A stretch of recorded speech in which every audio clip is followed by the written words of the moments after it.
विधानभवनाच्या लॉबीमध्ये आज दोन आमदार आपापसात भिडले। विधानभवनाच्या लॉबीमध्ये भास्कर जाधव, सचिन कल्याण शेट्टी यांच्यामध्ये वाद झाला। भास्कर जाधवांची बोलताना जीभ देखील घसरली। आमदार राहुल आवाडे आणि राजेंद्र येड्रावकर यांच्या घरातील विवाह सोहळ्याचं निमंत्रण अधिकारी वाटत होते आणि त्यावरून भास्कर जाधव भडकले।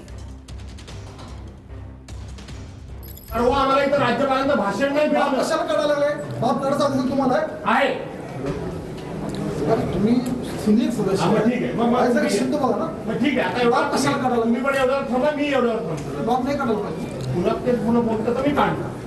मग तुम्हाला काय करायचं का? बाप तुमचं बाप काढा तुम्हाला काढायचं काढा। चुकीचं काय केलं तर बरोबर आहे। तुमच्याकडे मला शिकायची गरज नाही। काय शिकायचं? कारण मी सत्ताधारी सदस्य पक्षात सदस्य अहो असो यो सत्ताधारी पक्ष असू दे, सत्ताधारी आणखी दोन मंत्री असू दे, काय बाप कशाला काढायचं?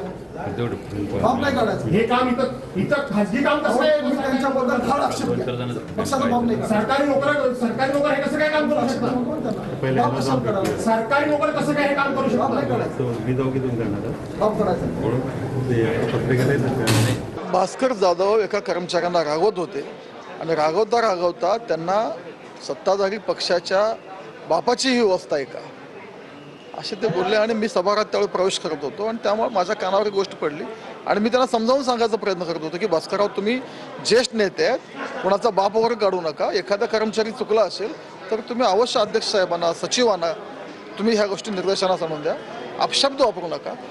आणि भास्करराव ते काय समजून घेण्याच्या मनस्थितीत नव्हते आणि वारंवार भास्करराव उलट मला समजून सांगू अधिकारी कसे चुकले आणि अधिकारी चुकले असेल तर अशा भाषा भास्करांनी वापरायला नाही पाहिजे। कोणाचाही बाप काढावा ही पद्धत बरोबर नाही। आपण डिग्निटी, डेकोरम ह्या सगळ्या विषयाला फॉलो करणारी लोक आहोत। ह्या भाषेमध्ये त्याला उडवणं हे काय बरोबर नाही, योग्य नाही। त्यांनी रीतसर तक्रार, त्यांना सगळे नियम कायदे माहिती आहेत। सत्ता पक्षाच्या आमदारांमध्ये जी काही गुर्मी आणि सत्तेमध्ये बसलेले मंत्र्यांमध्ये गुर्मी आलेली आहे। युतीचं सरकार हे संपवत आहे त्याचं चित्र आहे। भास्कर जाधव सारख्या एका ज्येष्ठ सदस्याला या पद्धतीनं सत्ता पक्षाच्या आमदारांनी धमकवणं हे बरोबर नाही, त्याचा आम्ही निषेध